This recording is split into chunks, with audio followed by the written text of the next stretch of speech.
आदब आरो गुनगोनां सोलोंथाइनि मावथांखि लानानै दिनै 2022 मायथाइनि HSLC आनजाद 46 सा उथ्रिसार जानो हानाय फरायसाफोरखौ मान बावनायजों बरायदों।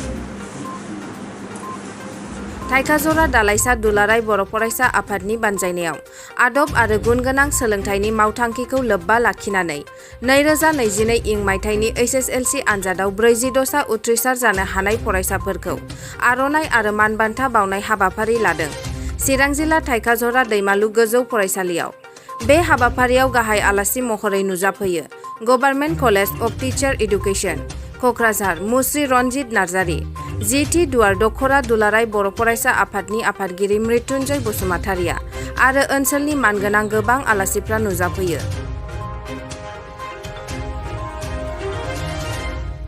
आलासि नुजाथिनाय रनजित नार्जारिया फरायसाफोरजों सावरायलायो आरो बिथाङा खौरांगिरिफोरनि सिगाङाव फोरमायदोंदि गोरिबब्लाबो नाजानाया थानांगौ अब्लासो जाफुंसारनाया फैगोन होननानै फोरमायदों।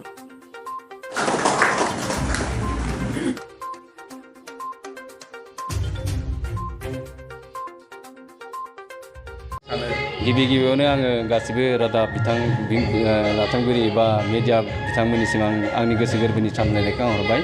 जेखियानो जादोला दिनै बे थाइखाजरा दुलाराय फरायसा आफाद इउनिएफसुआ आंखौ दिनैनि बे बराय सानाव आंखौ लेंबोदों आरो बिथांमोनखौ आं दिनैनि बे सानाव लेंहरनायनि थाखाय आंनि गोसो गोरबोनिफ्राय हाजासे साबायखर बावो। बे खौरांगिरिनि गेजेरजों आं बेखौनो फोरमायनो सानदों, दानि जाय फंबाय बिनानावमोना मेट्रिक आनजादखौ सेथि नैथि थामथियाव उथ्रिसारनो हादों। दा आंनि मोनदांथियाव जिहेथु आंबो सासे फोरोंगिरि, बे फोरोंगिरि हिसाबै आं फंबाय बिनानावमोनखौ आंनि बोसोना बेनो जागोन, बिथांमोना साबसिननिख्रुइ हामसिन इयुनाव जे मेट्रिकआव सोरबा फार्स्ट डिभिजनानो जाथों बा सेकेन्ड डिभिजनानो जाथों, फार्स्ट डिभिजन बा थार्ड डिभिजनानो जाथों, बेनिख्रुइ साबसिन बिथांमोना पास खालामनो हागोन आरो पास खालामगोन, फरायगोन, मोजां फरायगोन, जेखि स्ट्रिमावनो फराया बेखौनो आं बिथांमोननिसिम बा फंबाय बिनानावनिसिम आङो हास्थायनाय थागोन। बिथांमोननि गारजेनफोरखौ आरो बेल' नङा, आङो नोंगौ आं गारजेनफोरखौबो दा मिथिङाव बुंगोन जे जोंना गारजेनफोरा जोंनि स्पेसियेलि जोंनि गामि ओनसोलाव फ्राय न'खरफ्रानो गोरिब दुखिया होदों। नाथाय आं बिथांमोननो बोसोन होनो सानदों, जोङो गोरिब गुन्द्राबाबो जोंनि फिसा फिसौखौ फोरोंनायाव जों जेब्लायबो दिथा होनांगौ।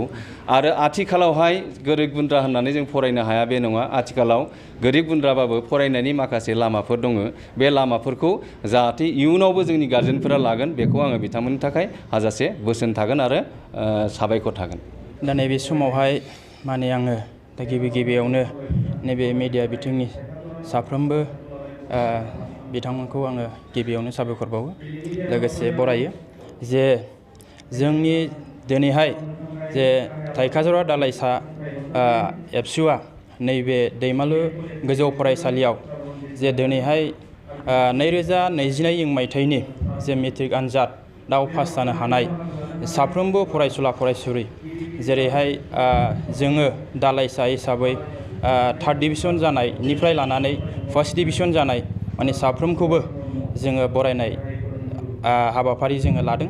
दा बेनि मेन उद्देश्यआनो जाहैबाय जोंनि दानि जे नैबे फरायबाय थानाय साफ्रोमबो फरायसुला फरायसुलिफोरा जे इयुनावहाय जोंनि नैबे दालाइसा थाइखाजरा दालाइसानि सिङाव थानाय बे ओनसोलनि जे सासे बा जोंनि सासे मावथि बा बेजों लोगोसे ओनसोलनि सासे गेदेमा बा दैदेनगिरि जानो हायो, नैबे बिथिंखौ नोजोर बोनानै जोङो नैबे हाबाफारिखौ लादों। आरो बेजोंनो लोगोसे बिसोर साफ्रोमबो फंबाय बिनानावमोनखौ मोजां दिथा होनो थाखाय जोङो आलासि बिएड कलेजनि लेक्सारार सार रनजित नार्जारि बिथांखौ जोङो लेंहरदों। बेजोंनो लोगोसे जोंनि दालाइसानि सिङाव थानाय इन्टेलेक्सुयेल साफ्रोमबो बिथांमोनखौ जोङो हांख्रायदों आरो जोंनि हांख्रायनाय बायदि बिथांमोनहा नुजाफैदों। दा आंनि बिथिंनिफ्राय आं बेखिनिखौ बुंनानै दोनथ'नाय जाबाय।